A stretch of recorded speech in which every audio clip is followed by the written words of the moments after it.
Charlie et la chocolaterie. Chapitre 1. Voici Charlie. Ce vieux monsieur et cette vieille dame sont les parents de Monsieur Bucket.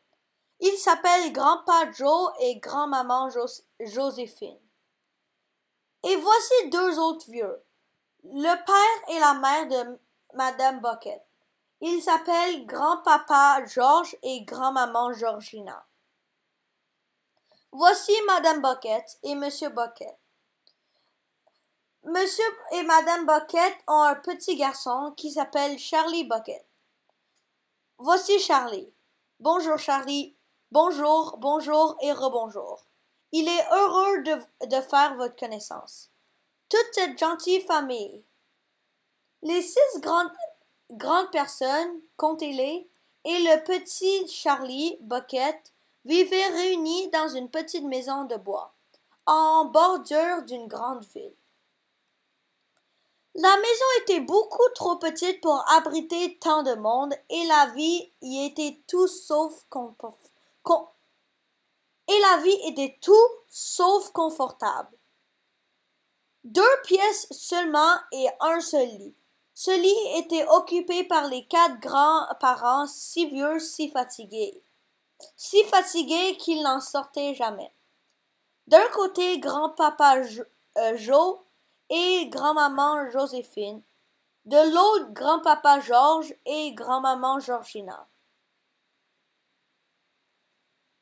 Quant à Charlie Bucket et à ses parents, Monsieur et Madame Bucket, ils dormaient dans une autre pièce, par terre, sur des matelas. En été, ce n'était pas bien grave. Mais en hiver, des courants d'air glacé balayaient le sol toute la nuit. Et c'était effrayant. Pas question d'acheter une maison plus confortable, ni même un autre lit. Il était bien trop pauvre pour cela. Monsieur Bucket était le seul dans cette famille à avoir un emploi. Il travaillait dans une fabrique de pâtes dentifrice. Assis sur un banc, il passait ses journées à visser les petits capuchons sur les tubes de dentifrice.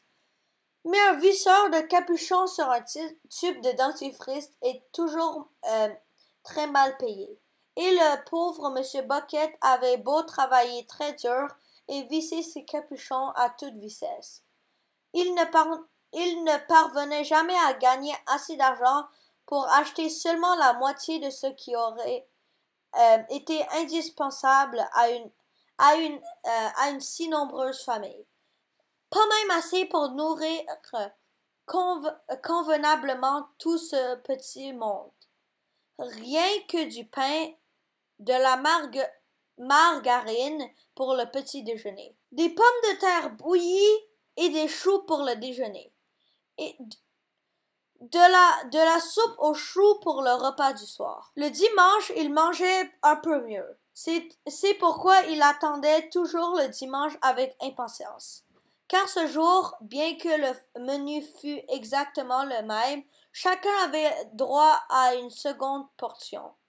Bien sûr, les Bucket ne mouraient pas de faim, mais tous, les deux vieux grands-pères, les deux vieilles grand-mères, le père de Charlie, la mère de Charlie, et surtout le petit Charlie lui-même, allaient et venaient du matin au soir avec un sentiment de creux terrible dans la région de l'estomac. Et c'est Charlie qui le ressentait plus fort que tous les autres. Ses parents avaient beau se priver souvent de déjeuner ou de dîner pour lui abandonner leur part. C'était toujours insuffisant pour un petit garçon en pleine croissance.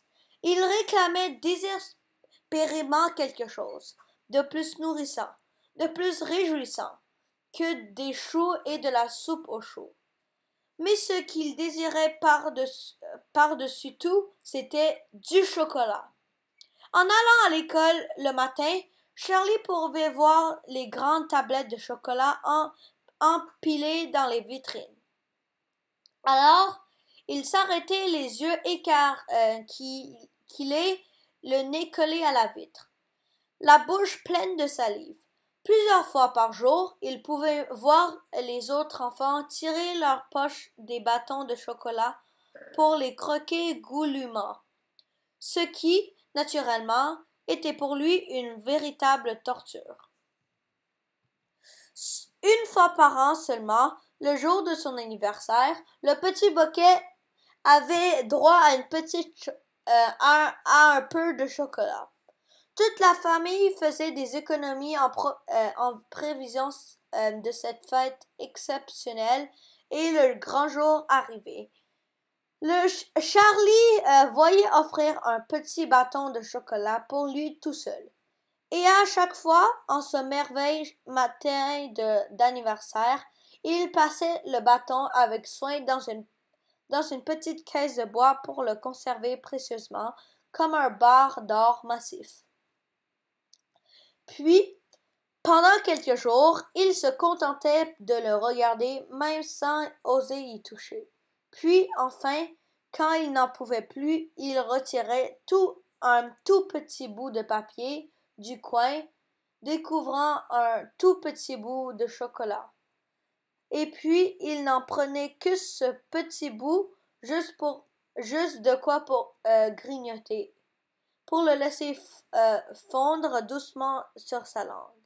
Le lendemain, il croquait un autre petit bout, et ainsi de suite, et ainsi de suite. C'est ainsi que Charlie faisait durer plus d'un mois le précieux cadeau d'anniversaire, qu'était ce petit bâton de chocolat à 2 sous. Mais je ne vous ai pas encore dit ce qui torturait plus que toute autre chose l'amateur de chocolat qu'était le petit Charlie. Et cette torture-là était bien plus pire que la vue des tablettes de chocolat dans les vitrines ou le spectacle des enfants qui croquaient leur confiserie sous le nez.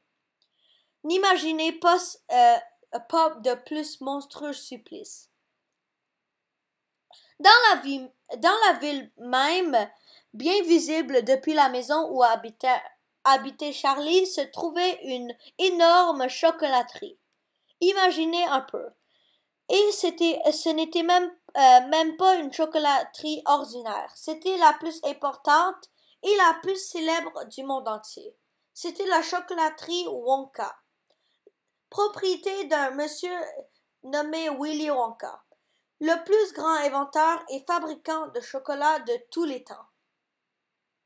Et quel endroit magnifique, merveilleux, fantastique, de grandes portes de fer, un mur circulaire, des cheminées crachant des paquets de fumée, d'étranges sifflements venant du fond du bâtiment.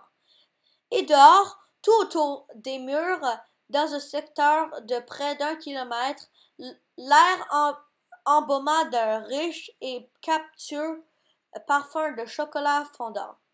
2 fois par jour, sur le chemin de l'école, puis au retour, le petit Charlie Bucket passait devant les portes de la chocolaterie. Et chaque fois, il se mettait à marcher très lentement, le nez en l'air, pour mieux respirer cette délicieuse odeur de chocolat qui flottait autour de lui. Oh, comme il aimait cette odeur! Et comme il rêvait de faire un tour à l'intérieur de la chocolaterie pour voir à quoi elle ressemblait.